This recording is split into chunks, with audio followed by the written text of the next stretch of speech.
میں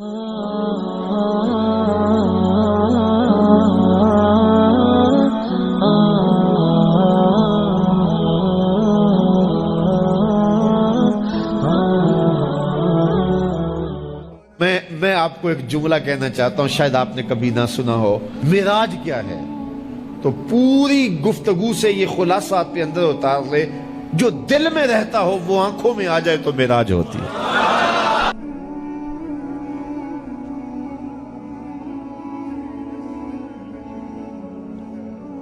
ما زاغ البصر وما طغى، وہاں تو ہے نا خرّ موسیٰ صاعقہ۔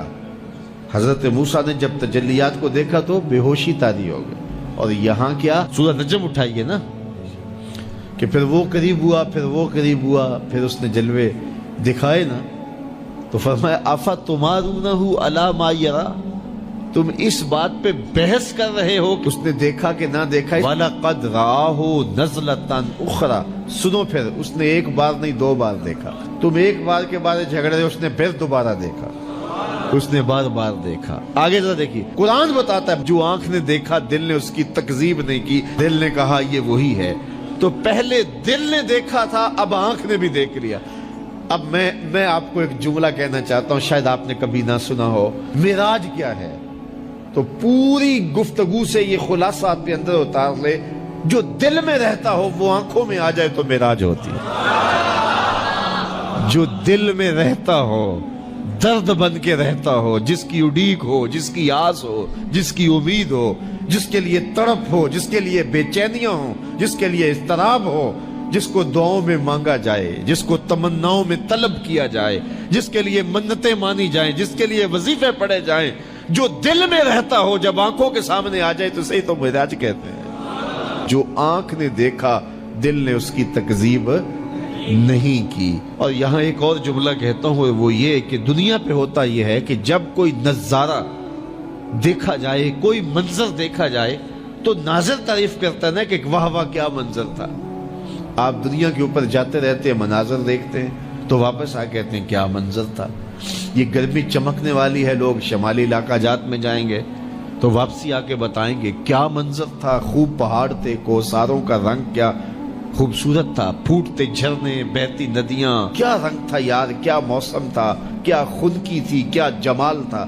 اقبال بھی گئے تھے نا، اور واپس پلٹے تو کسی نے دیکھا کہ کیا دیکھ کے آئے ہو، تو اقبال نے کہا من خدارا آنجا دیدم بے حجاب، میں نے اس کے جلوے وہاں بے نقاب دیکھے ہیں۔ تو جب کوئی نظر منظر کو دیکھتی ہے تو پھر تعریف تو کرتی ہے نا۔ تو یہی ہوتا ہے نا کہ نظر منظر کی تعریف کرتی ہے، لیکن معراج کی شب پہلی بار ایسا ہوا جب حضور کی نظر نے اس منظر کو دیکھا تو منظر پکارنے لگا ما زاغ البصر وما طغى، واہ واہ کیسی آنکھ ہے، نہ جھپکتی ہے نہ حد سے آگے گزرتی ہے۔ یہ پہلا موقع تھا منظر نے نظر کی تعریف کی۔ تو حضرت موسیٰ تقاضۂ رویت کرتے ہیں، مالک میں دیکھنا چاہتا ہوں۔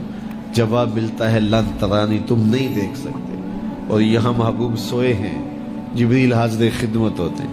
پہلے تو کہا کہ کنڈی نہیں کھڑکانی، جبریل تیرے لیے میرا محبوب اٹھ کے دروازہ کھولے۔ اللہ اکبر، کہا چھت سے سوراخ کرو اور جا کے قدموں میں بیٹھ جاؤ۔ سوراخ کیا اور وہاں سے گزرے، پھر حضور کے قدموں پہ آئے۔ محبوب کو اب جگا لوں؟ کہا نہیں، میرے محبوب کے قدموں پہ ہونٹ رکھ دے۔ اب جبریل حضور کے قدموں کو چومتے ہیں۔ یہاں ظہوری صاحب بھی مجھے یاد آئے، اللہ ان کی قبر پہ رحمت نازل کرے۔ سادہ لہجہ ہے لیکن کتنا دل نشین ہے۔ بشرط چادر تان کے ستا، ذرا غور کیجئے، بشرط چادر تان کے ستا، نور چمے پہ تلیاں۔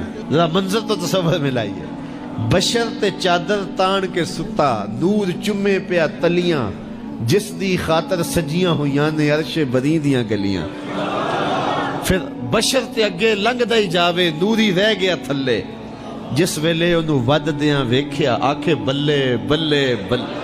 جبریل حضور کے قدم چوم رہے ہیں، حضور بیدار ہوتے ہیں۔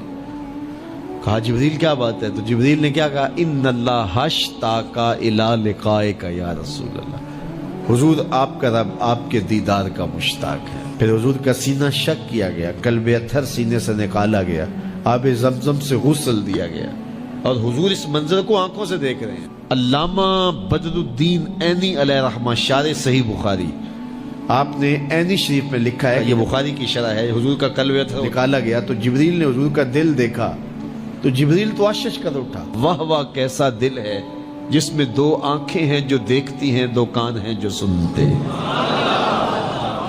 یہ حضور کا قلب ہے۔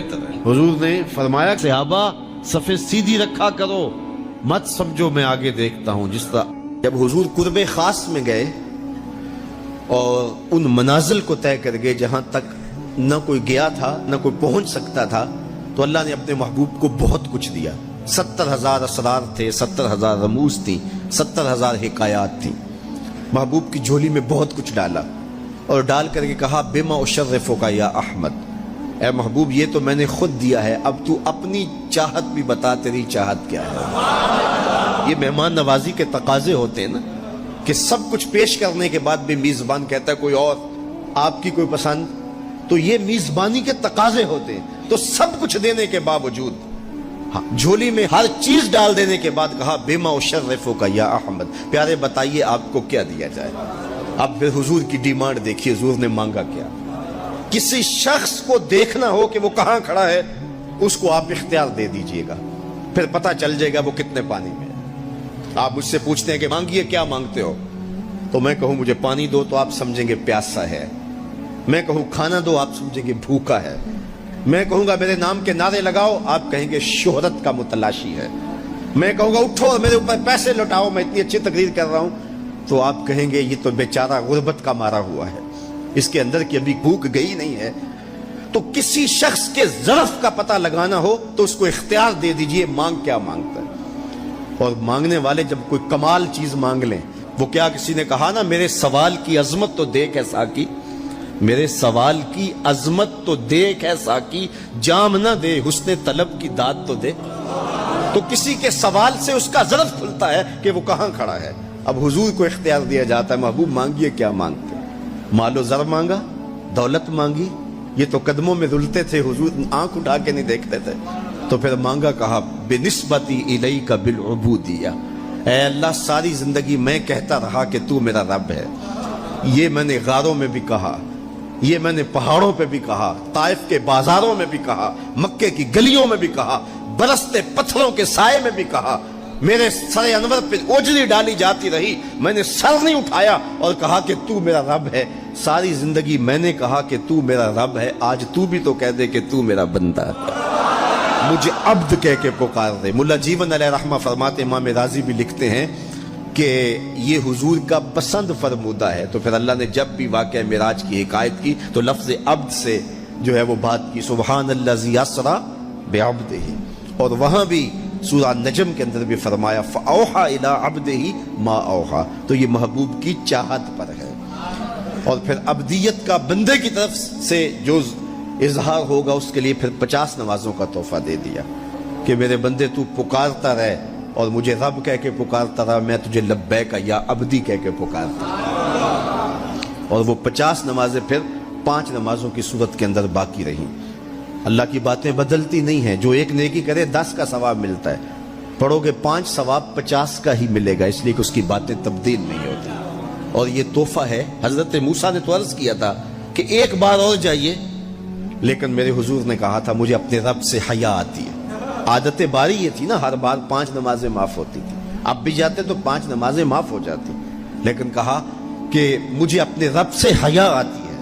اب امت کو کیا حیا نہیں کرنی چاہیے کہ 5 نمازیں امت کے لیے رہ گئی، ثواب 50 کا ہی ملے گا، اور معراج کا خاص تحفہ لے کر آئے اور کہا کہ صلاۃ و معراج المومنین، یہ مومن کا معراج ہے، میں تو سر عرش پہنچا ہوں لیکن تمہارا معراج کیا ہے، تم سجدے میں سر جھکاؤ، دیکھنا تمہارا مالک تمہیں کتنا قرب دیتا ہے۔ جب کوئی شخص سجدہ ریز ہوتا ہے اس پہ اتنی رحمتیں اترتی ہیں، اگر اسے پتہ چل جائے کہ یہ رحمتیں نازل ہو رہی ہیں وہ سجدے سے ساری نہ اٹھائے۔ تو اس کے حضور بندگی کو بجا لانا یہی بندے کی معراج ہے۔